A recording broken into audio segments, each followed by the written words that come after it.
joins us with this special story. Hispanic Heritage Month comes with great ice cream. One business owner shares with us how he brought authenticity to the Valley and what Hispanic Heritage Month means to him.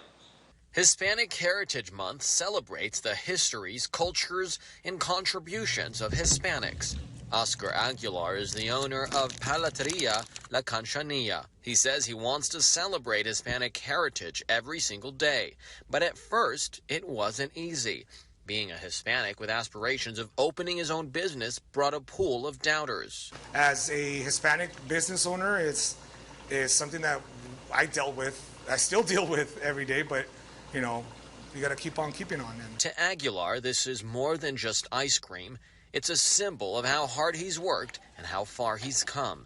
He wants other Hispanics to not be afraid in taking the first step toward their dreams. Went head on with it, full steam, trying to figure out how I could motivate, more people, more Hispanics, do what we already know what we're capable of. It's just kind of that, being afraid, taking that leap.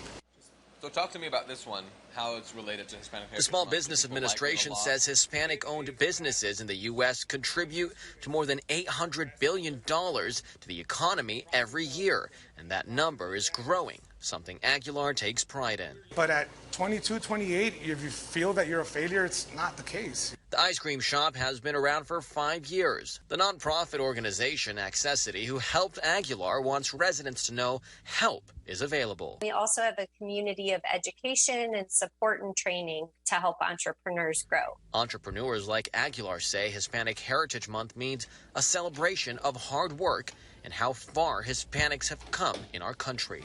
Reporting in El Centro, I'm Wiley Jawhary.